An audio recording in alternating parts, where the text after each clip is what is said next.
Hi everyone, welcome to this webinar on contribution of US quality gurus during the month of November, which is celebrated around the world as World Quality Month.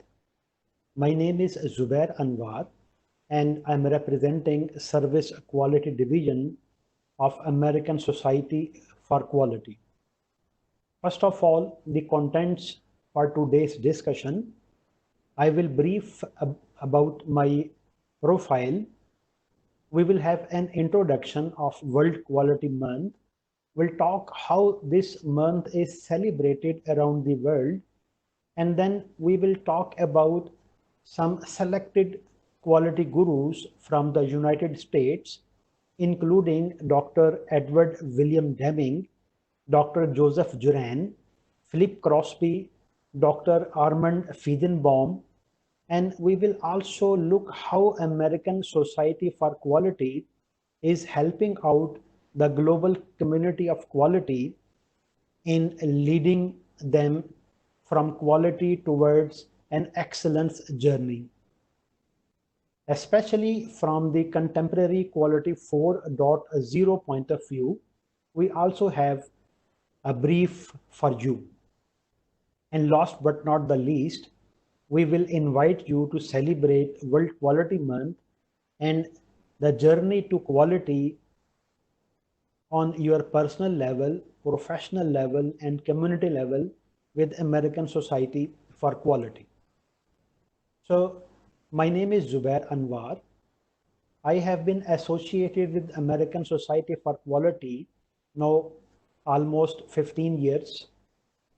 Currently, I'm a member of ASQ Member Award Board. I'm the chair Service Quality Body of Knowledge. I'm member of Technical Community Council QBOC Peer Group, a senior member, author, and reviewer with American Society for Quality. In addition to American Society for Quality, I'm also working with Institute of Electrical and Electronics Engineers as senior member. I'm a guest faculty for TUM School of Management, Germany, for their professional program on Lean Six Sigma. As well, I'm a fellow of TQM College Manchester, and I have been associated with World Conference on Quality and Improvement as a judge, moderator, and technical reviewer since 2016. Professionally, I'm an electrical engineer with my postgraduate in engineering management, and I have certified Six Sigma Black Belt, Green Belt, and I'm a certified manager of quality and organization excellence with American Society for Quality. Folks, the purpose of World Quality Day is to improve the quality around the world, and it's a golden opportunity for the individual professionals as well as the organizations to revive their commitment towards quality and excellence. First, it was promulgated by the United Nations in 1990, and by the United Nations proposal, it is celebrated on the second Thursday of November every year. But this whole month is available to you, and you may choose to celebrate a day, week, or you may fill up your calendar with lot of events around the month. If we look around the world, we see that all the quality and excellence bearer organizations, including Chartered Quality Institute, European Foundation for Quality Management, European Organization for Quality, World Alliance for Quality, as well as the Japanese organizations like Union of Japanese Scientists and Engineers and Japanese Chamber of Commerce and Industry, the Japanese Society for Quality Control, so on and so forth.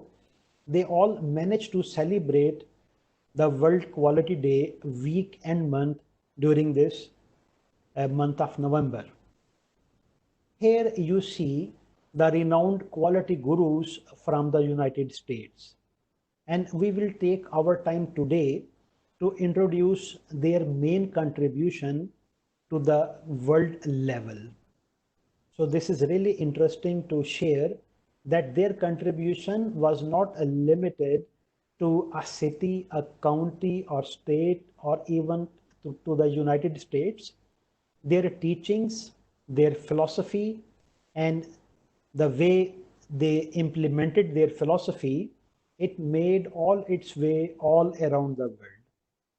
These gurus kept on traveling to several countries and shared their teachings and the success stories with all the folks around the world. So first of all, let us talk about Dr. Edward William Deming, the quality hero of all times.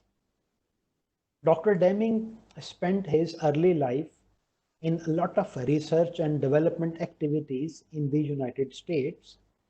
He was having a special interest in statistics.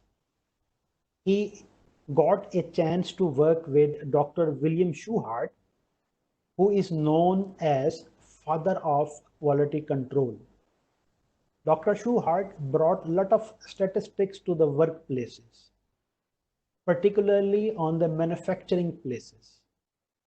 Dr. Deming actually traveled to Japan after Second World War, where he got a chance to interact with a lot of intellectuals, for example, the engineers and scientists from the known JUSE, Scientists of and Engineers Unions of Japan, and he started spending his evenings with them. While he was conducting his primary responsibility of conducting census and collecting other data in order to help Japan to rebuild its infrastructure and industry. The Japanese people started taking interest into his teachings and they invited him to speak to their industry experts and entrepreneurs. Very interestingly, Dr. Deming boasted to a very large audience that if they follow his teachings in letter and spirit, they might become an industry leader all over the world within next 5 years. The Japanese actually followed his teachings and took him very seriously. And they achieved the world industry leader status not in 5 years, but in almost 4 years. Today, I will discuss with you some of his teachings that he practiced in Japan, and he also brought those teachings and the success stories back home in the United States. So for example, he was a very big advocate of the philosophy that quality and productivity go hand in hand. He always taught to the industry experts, to the quality professionals, to the engineers and people on the shop floors to just focus on reducing the scrap, focus on reducing the rework. He said, if you lessen the rework, if you lessen the scrap, your resource utilization would be judicious, effective, and efficient. So if you target quality on the workplace, you automatically get a good productivity level. So targeting quality brings in a very efficient and effective result. That means increasing the productivity as well. Another teaching of Dr. Deming is about chain reaction. Dr. Deming was a very strong advocate of focusing on long-term quality. We will see in the discussion of rest of his teachings that he was really against the numerical targets, exhortations, slogans. He wanted the industry and the organizations to focus on longer term, forgetting about the overnight and short term results which were difficult to sustain. So he proposed that targeting the quality will improve productivity. So when you lessen the scrap, when you lessen the rework, you get wonderful results. Once you come to the good productivity levels, you would be in position to achieve, for example, economy of scales. That means you can reduce your cost. When you can reduce your cost, you can also think of reducing your price, and you could increase your volume of sales, which ultimately bring profitability, productivity to the organization, and good customer satisfaction.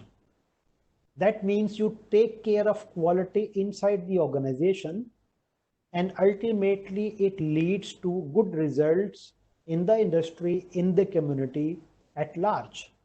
Your reputation increase, you can think of having growth plan, development plan in place, you can create more employment, you will be able to increase your profitability, and that would create a win-win scenario for everyone. And folks, this is known as Dr. Deming's chain reaction.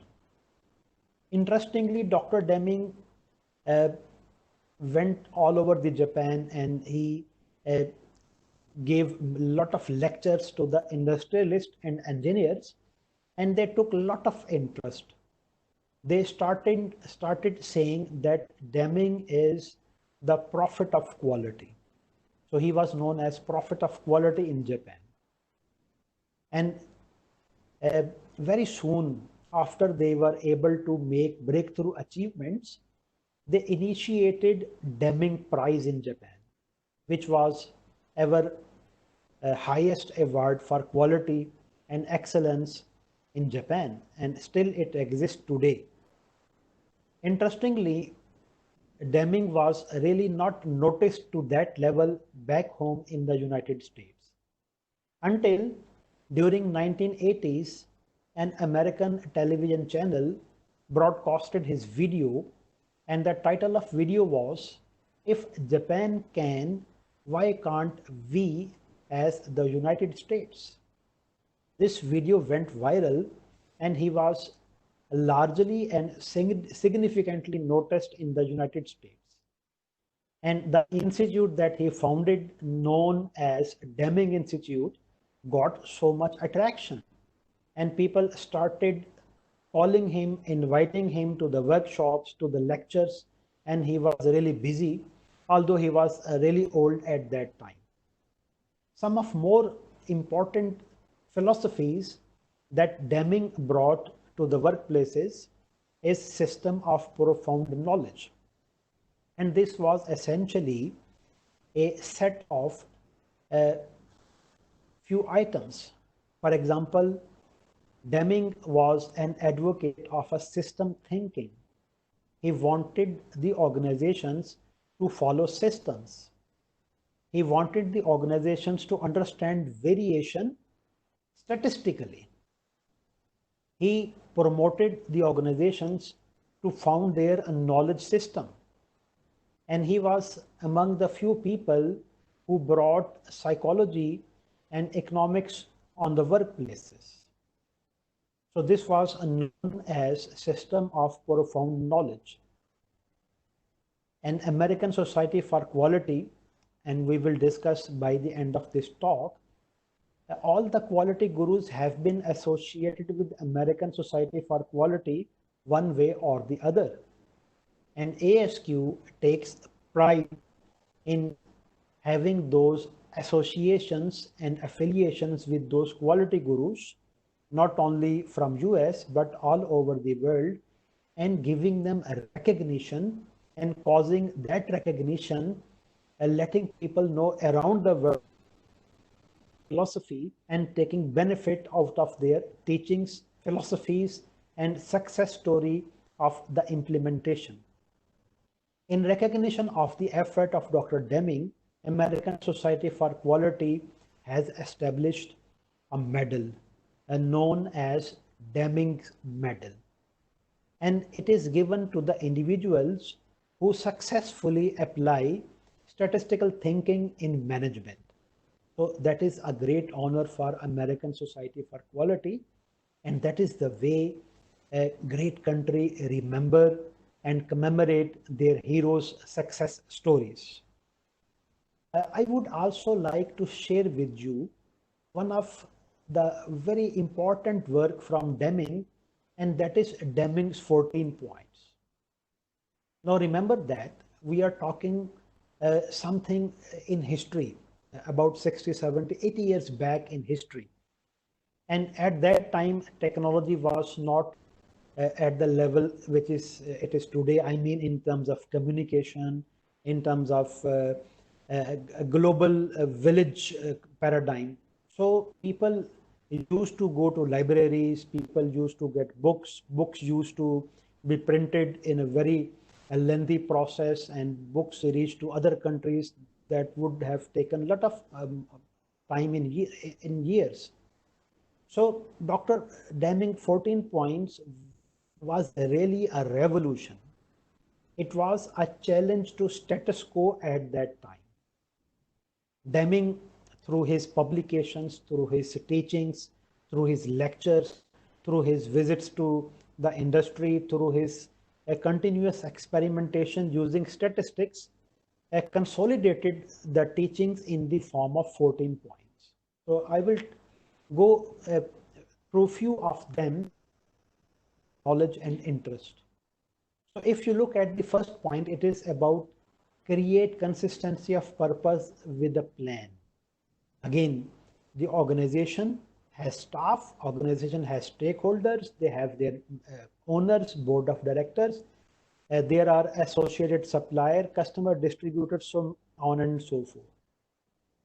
Organization should create a purpose. Why do they exist as an organization? Why a staff member would take a pride of being associated as a staff member to that organization? Why a supplier would like to work with you? Why a customer would like to be your customer? So this was an initial thought, and this by this he provoked organizations to think why do they act as an organization? A second, adopt the new philosophy of quality. So he was really a big advocate of utilizing economics and statistics on the workplace. And through his teachings, through his publications, and through his workshops, he engaged the workforce into this. So, for example, system of profound knowledge. For example, we will also discuss some tools in the next slide that Demings invented, and he gave it to the global community just to try for fun and see how it works for them, and it worked like a magic. Third, cease dependence on mass inspection.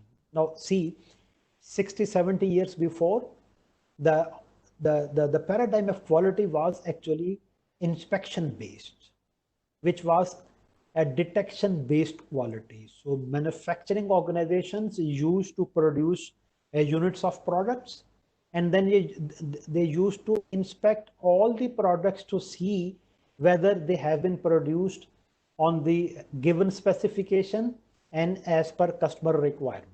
That would really was resource intensive, exhaustive, and Deming was really against it. Deming always advocated using sampling, sample plans. He was the first quality guru and the first quality expert to talk about sampling. And those theories of sampling still exist today in a much better mode, in fact.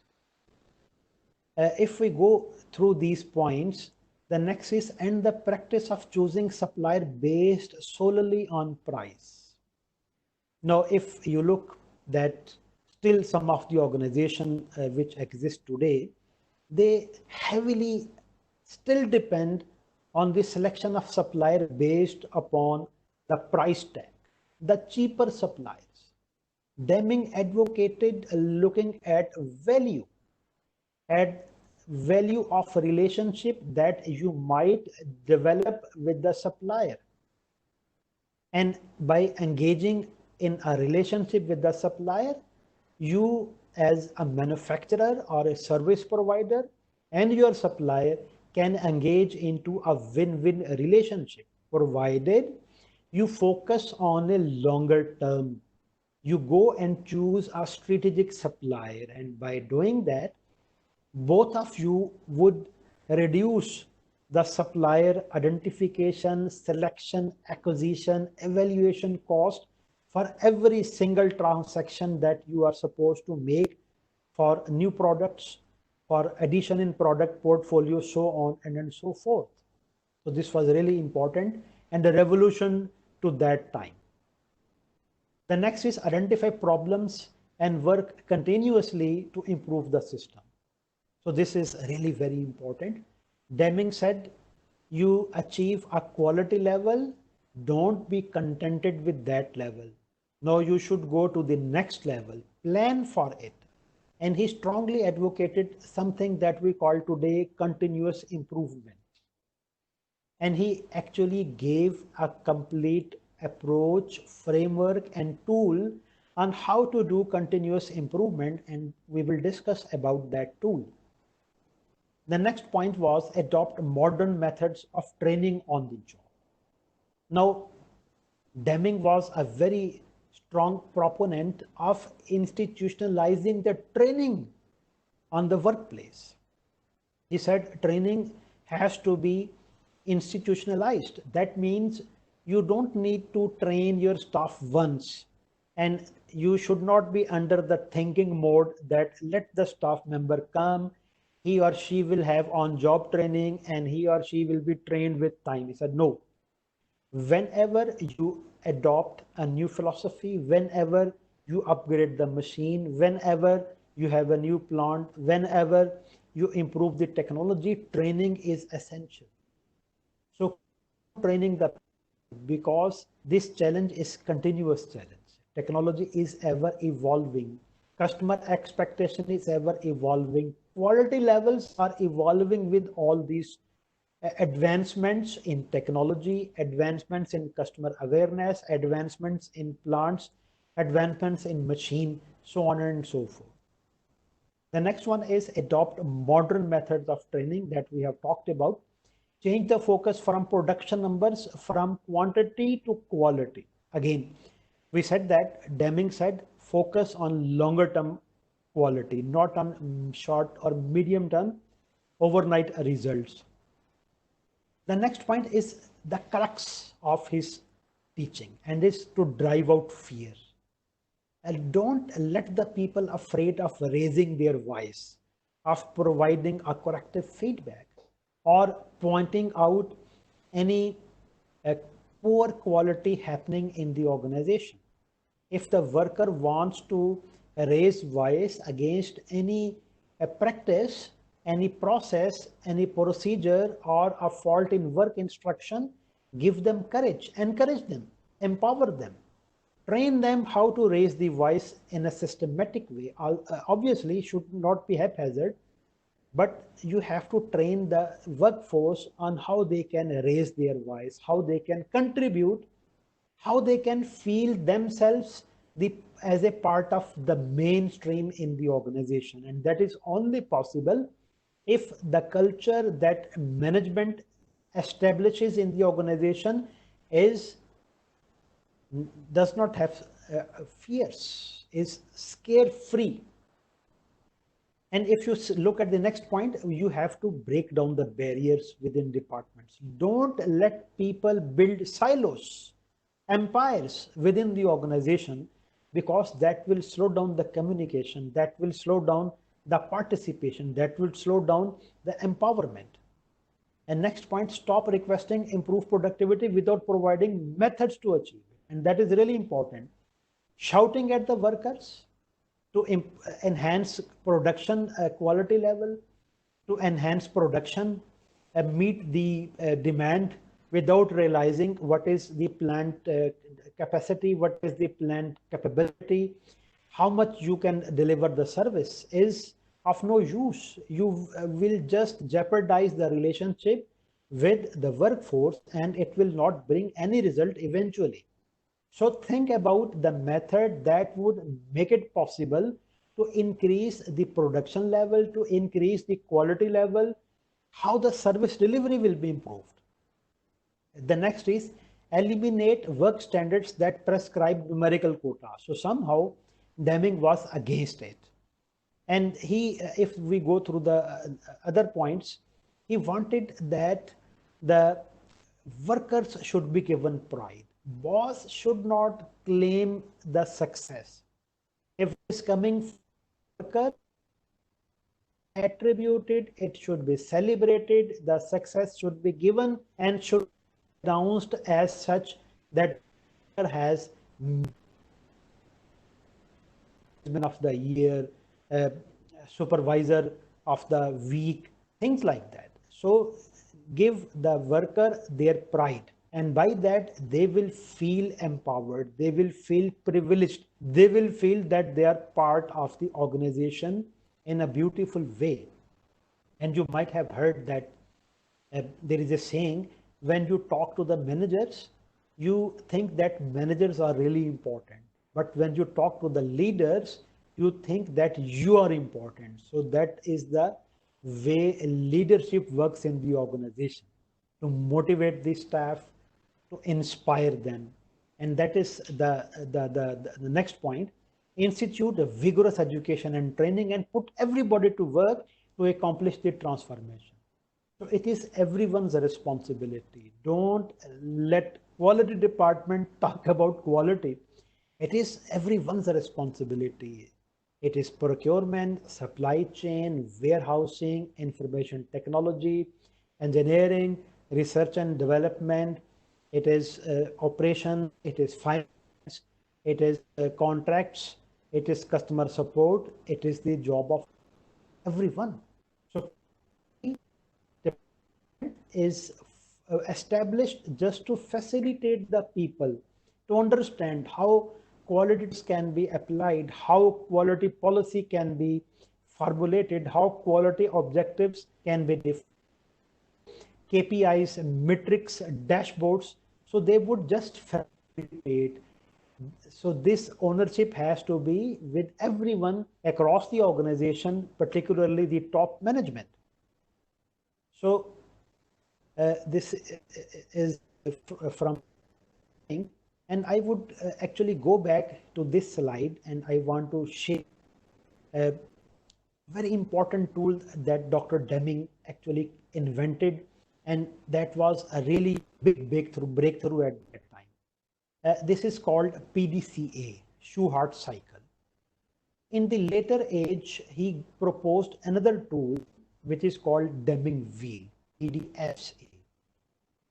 Now this PDCA is a continuous improvement tool, and today this PDCA is foundation of every management system, be it is ISO 9001 2015 version, be it is occupational safety and health, be it is risk, enterprise risk management, be it is corporate social responsibility, be it is information security, be it is a system for aerospace, for medical devices, you name it.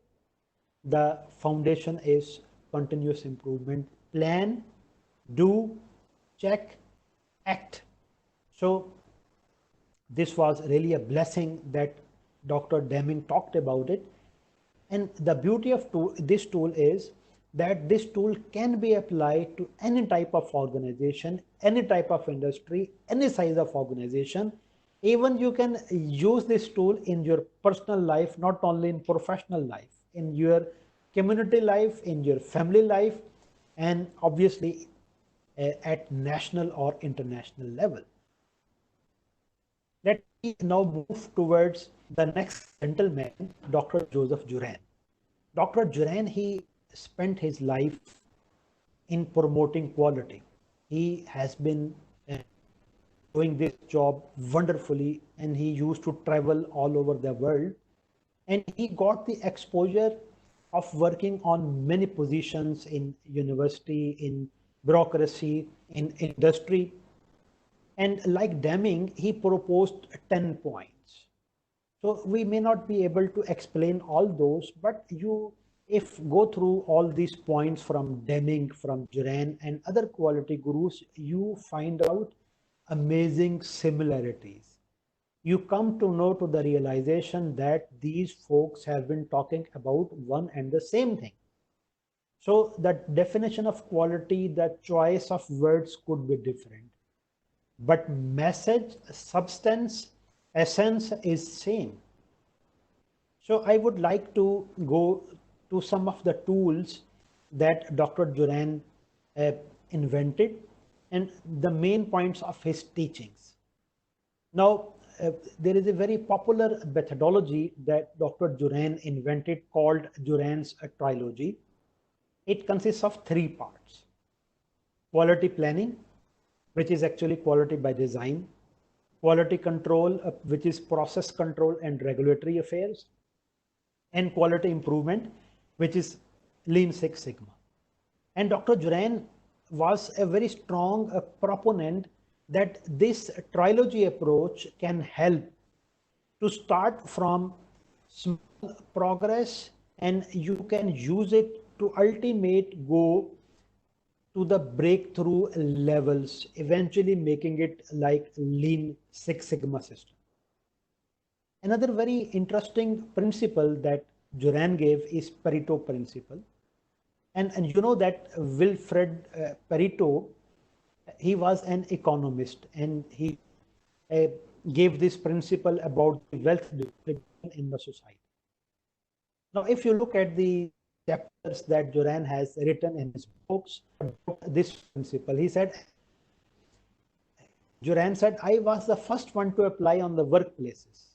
And this should be called Juran principle, but it is too late to fix because people now remember it by Pareto principle. And it is 80-20 principles. And this tool or this principle, he said, can be applied in order to understand the variation. So he tried to correlate the variation by associating the cause and effects. So variation is an effect. And he said there are some causes resulting into variation. He classified those causes into two groups. One he called vital few, other he called trivial many. And he advised to focus on vital few, which would be 20% of the total causes. They would be contributing of the variation. So Juran proposed, if you identify and eliminate the vital few, which are 20% of the total causes, you would be able to eliminate 80% of the variation. So you would be going to better quality levels. And again, there are mathematical and statistical way you use to draw Pareto chart, and you can apply it on the workplace using the statistical approach.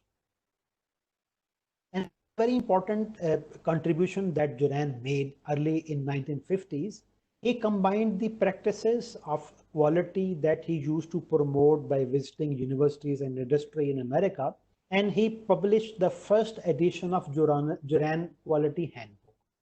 This somehow reached in Japan, and Japanese were very inspired. They invited Dr. Juran to come to Japan and gave him a chance to interact with Japanese quality experts. And by that, there was an exchange of knowledge between Juran and Japanese quality experts, and translate many of the Japanese books into English. So he brought those books in America. He also brought a very important concept, which is called quality circles in 1960s and 70s, and he promoted those in America. So Juran did not stop here. He started a unique exercise. He used to club all the updated quality practices, frameworks, contributions going on around the world, and used to publish the next edition of Juran Quality Handbook. So in this way, 6 quality handbooks were published until Juran passed away in 2008. and Dr. Joseph DeFeo took over, and he was able to print the 7th edition. And I feel privileged that I was also invited to contribute to the 7th edition of Juran's Quality Handbook. Dr. Juran lived for 108 years, and he happily celebrated 81 anniversaries with his wife. Very interesting thing that I want to share. When Juran was 100 years old, there was an interview conducted, and he was asked that what was the major and most important thing that he was able to witness his 100 year. And you know what his response? He said the quality revolution in Japan was the biggest ever thing that he was able to see in his 100 years. So luckily we will talk about the quality revolution of Japan, not in this session, but we will have another session, and that would be the part of celebrations of World Quality Month.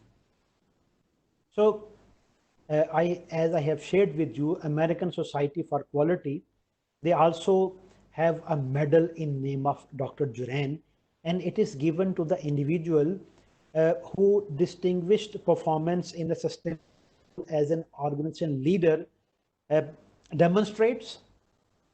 ASQ works on a systematic approach. So there is a committee that evaluates, and then that award is approved, and then it is bestowed by the board of directors every year. So we were lucky to have Dr. Juran, and he contributed really at amazing levels to make it possible to the folks around the world. And he was really energetic, and he used to travel even used to travel across the world just to promote quality. So he's a gentleman we are really proud of. The next person that would talk is Philip Crosby. Crosby is known as fun of quality. Crosby used to work in a company called, today this company known as Lockheed Martin, you must be aware of. So he was a manager in that, and he proposed his management that he wanted to experiment his philosophy on the workplace, and he needs some empowerment. So they trusted him. He shared his philosophy with them, and by implementing a framework on cost of quality, he was able to really make savings of substantial cost reduction to the tune of 15-20%, which was a very big saving at that time. So like other quality gurus, Crosby proposed 14 points. And Crosby was in favor of something called preventive quality. He said, in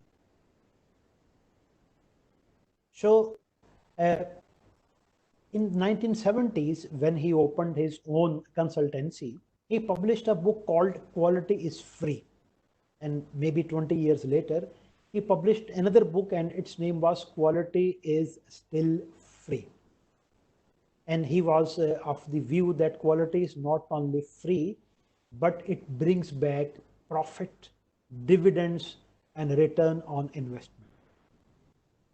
Crosby is really famous for his concept on a zero defect.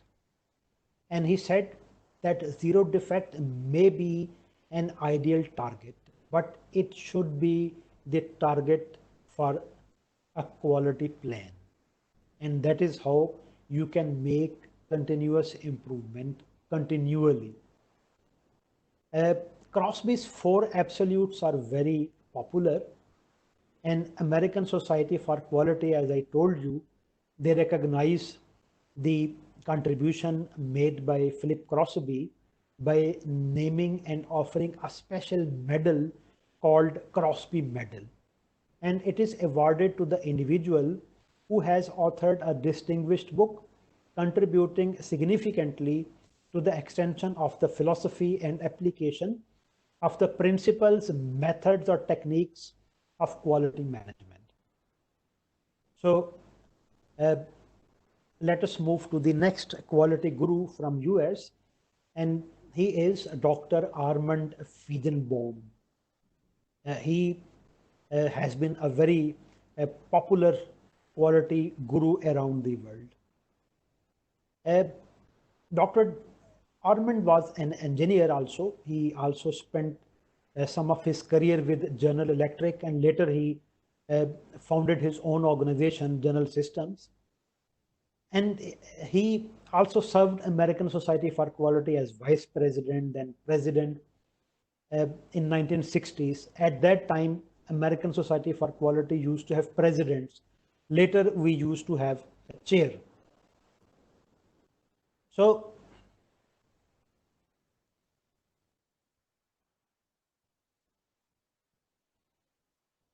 I go back to my discussion. Dr. Feigenbaum, he also promoted quality. I happened to see him twice, not once. And you can see my pictures are over here. And I would like to move towards the conclusion of this talk because time is running out. You may take some time to go through mission and vision of American Society for Quality.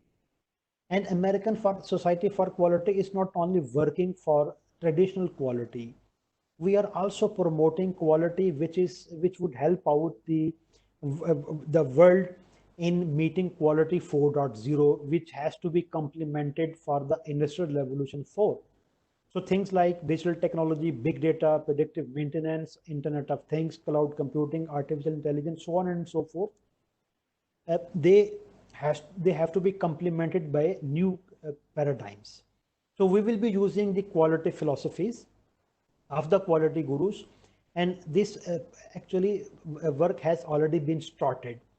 Gap analysis being worked out, and a lot of things are in pipeline that you would be able to hear from American Society for Quality. The one last word is that American Society for Quality, they are also proposing some themes how to celebrate this, and special message from Service Quality Division that I'm representing today. And we have been able to actually launch Service Quality Body of Knowledge, a new framework with a lot of experts of service quality from around the world with our hard work from the last 5 years. So I would invite you to be part of American Society for Quality, be part of Service Quality Division, and let us join the mainstream, global mainstream, to contribute to excel the personal, professional, community, national, and international level to the new heights of excellence. So with this, I would like to finish my presentation and my talk. If you have any question, you could reach me through my ASQ pages or through my credentials, which are available on my ASQ. So I really appreciate your time and attention, and I will catch you up in the next session where we will be talking about the Japanese quality gurus. So thank you very much for your time and attention.